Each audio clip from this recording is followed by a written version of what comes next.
tentang garis panduan pelaksanaan solat jenazah bagi masjid-masjid di negeri Perlis. Saya tak sebut lagi tentang perkara ni di sini. Sebut tak sebut lagi. Jadi ada anak jemaah tuan-tuan ajuh soalan kepada saya. Dia minta pencerahan berkenaan garis panduan solat jenazah ini. Soalan dia yang pertama, adakah penjarakan di antara saf pertama, kedua dan seterusnya bermaksud sama seperti salat-salat biasa?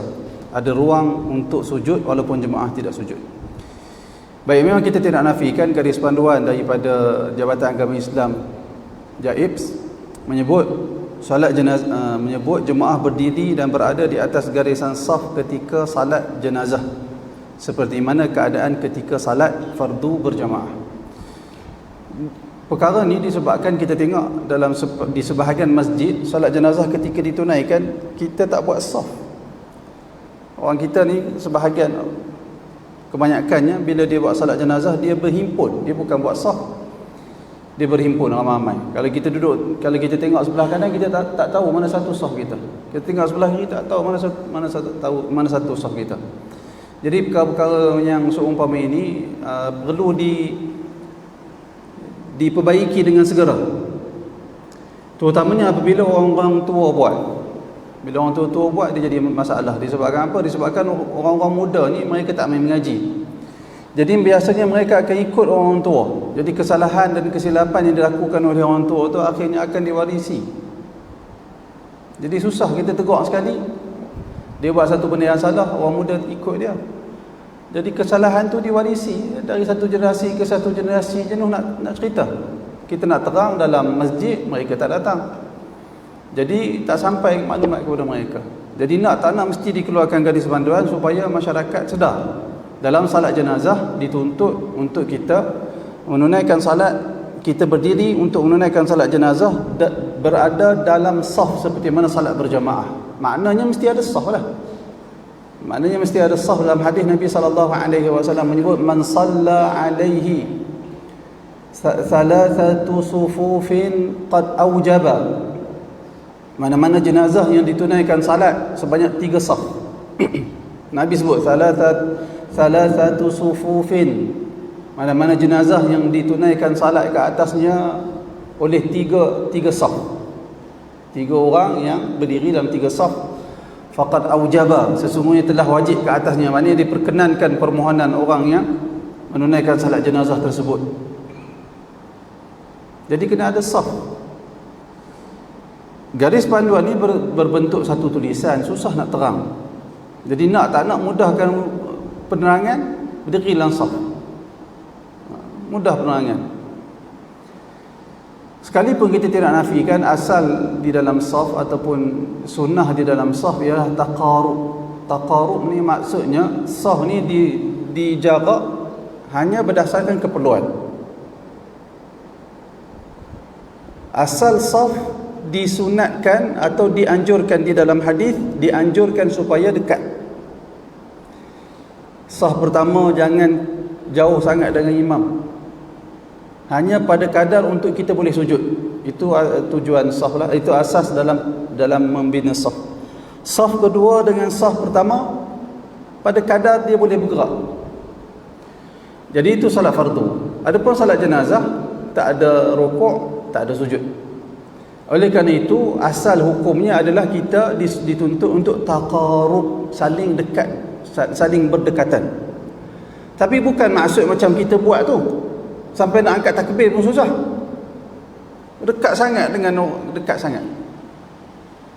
Sampai kadang-kadang kita angkat takbir begitu, ya Allah Akbar. Ataupun kita angkat begitu, Allahu Akbar, angkat tangan sebab rapat sangat. Masyarakat kita ni dia buat salat jenazah dia jadi berkerumun, berhimpun satu tempat. Itu salah. Menyalahi sunnah.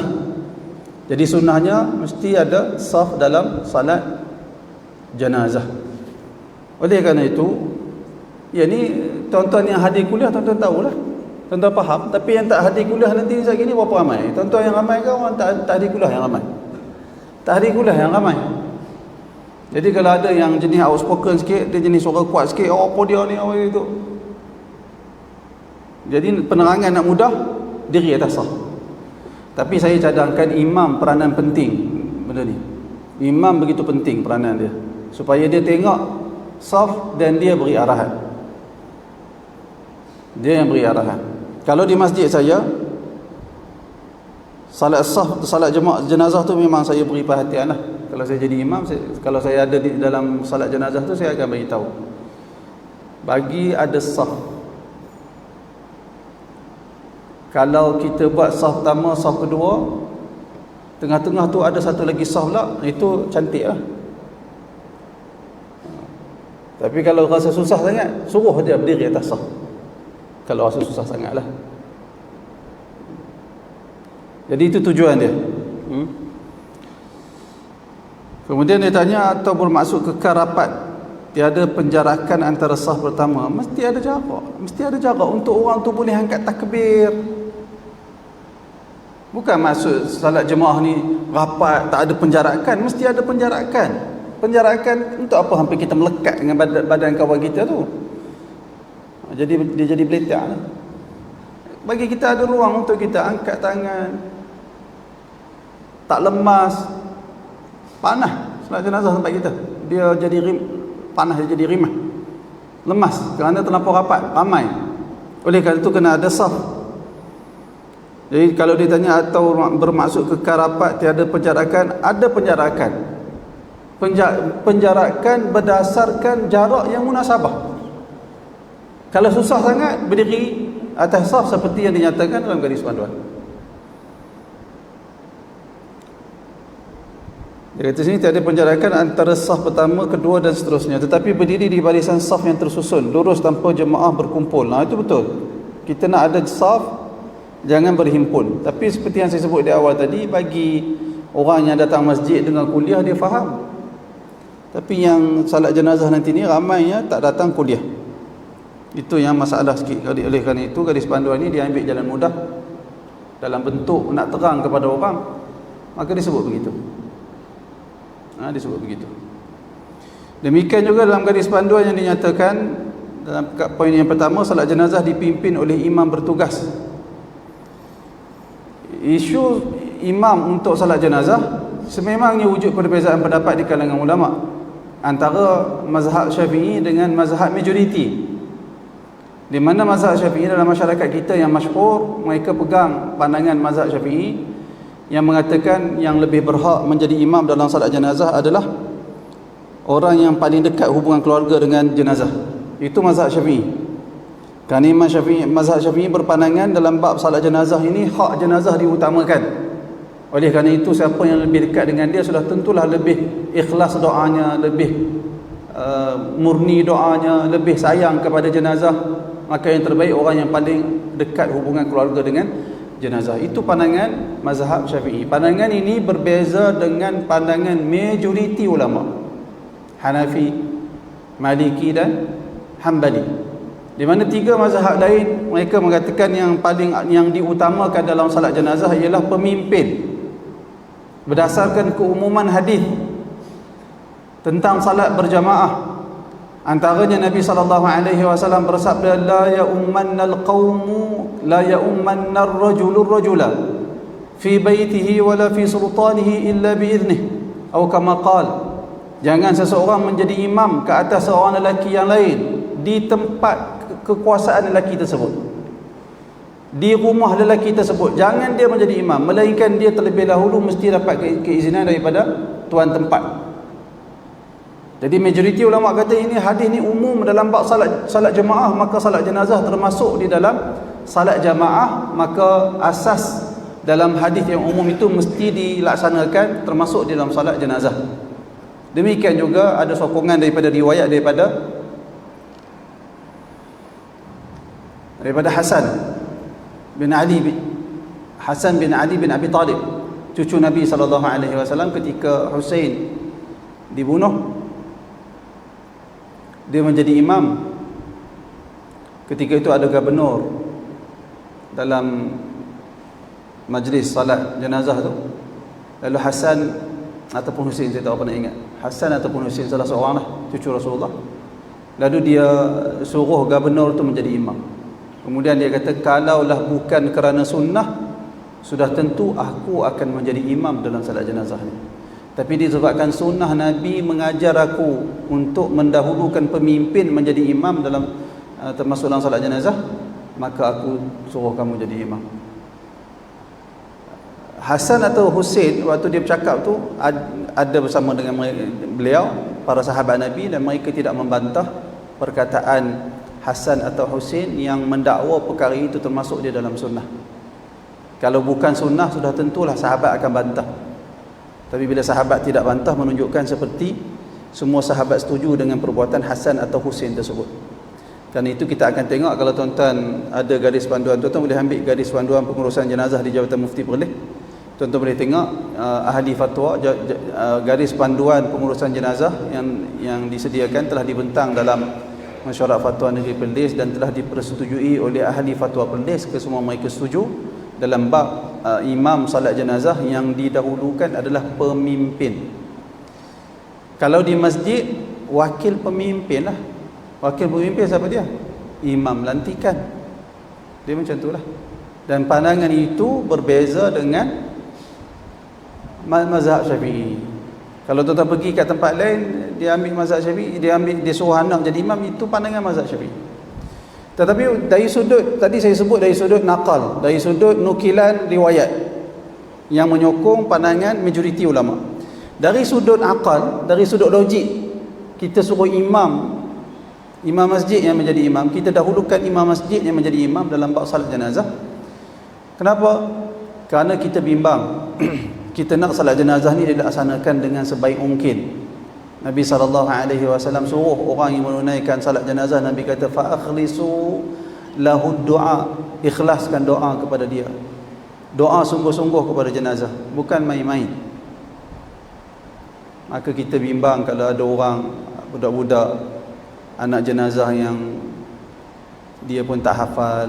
Kita bukan nak buruk sangka dengan orang Islam, tapi realiti pada hari ini, kalau kita pegang 10 orang Islam, kita suruh dia baca Al-Fatihah, sudah tentulah bacaan dia pun kelang kabut.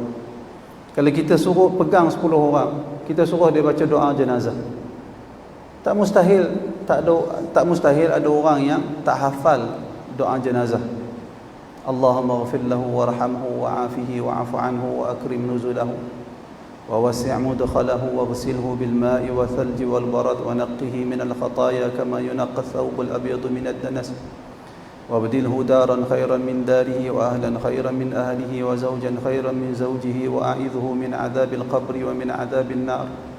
Mungkin ada orang yang tak hafal. Mungkin orang kata, ustaz itu panjang sangat, kami hafal yang mudah saja, ringkas saja, iaitu Allahumma ghfir lahu warhamhu wa'afihi wa'fu anhu. Itu pun barangkali sebahagian orang tak hafal. Waktu dia salat tu dia pun tak ingat. Sedangkan berdoa untuk jenazah pada takbir yang ketiga itu termasuk di dalam rukun salat jenazah. Jadi siapa yang salat jenazah dia tidak berdoa pada takbir yang ketiga, dia tak salat. Salat dia tak sah. Tak berlaku salat jenazah. Jadi benda-benda yang seumpama ini kita bimbang. Oleh kerana itu imam yang telah ditemuduga, kebiasaannya mereka sepatutnya hafalah doa-doa yang seumpama ini.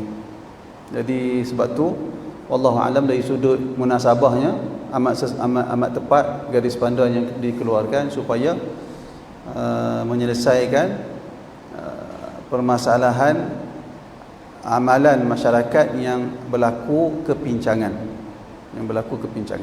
Mudah-mudahan penerangan yang ringkas itu dapat manfaat untuk kita semua. Baik, ya.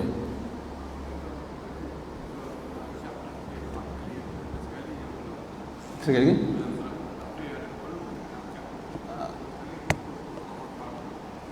Isu angkat tangan di dalam salat jenazah, berapa kali angkat? Isu ni pun menjadi wujud perbezaan pendapat di kalangan ulama. Akan tetapi wallahu taala alam, kalau tanya saya, sunat angkat tangan disebabkan sabit riwayat daripada Ibnu Umar yang mana beliau bertakbir dalam salat jenazah beserta dengan angkat tangan. Sama juga riwayat daripada Ibnu Umar yang mana beliau bertakbir dalam salat hari raya, dalam takbir-takbir tambahan tu dia takbir beserta dengan angkat tangan. Oleh kerana itu sunat mengangkat tangan ketika takbir dalam salat jenazah, demikian juga salat hari raya. Sunat.